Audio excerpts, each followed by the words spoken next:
சுவிசேஷத்தை அறிவிக்கணும். மரண இருளின் திசைகளில் இருக்கிறவர்களுக்கு உடைய வசனத்தின் வெளிச்சம் உதிக்கணும். பசியுள்ள ஆத்துமாக்களுக்கு ஆகாரமா வசனம் கிடைக்கணும். காகத்தோடு இருக்கிறவர்களுக்கு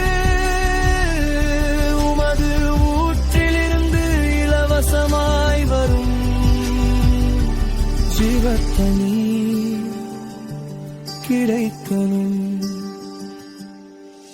என் எஜமானன் இயேசுவே, அறுவடை மிகுதி ஆட்களை அனுப்புங்க.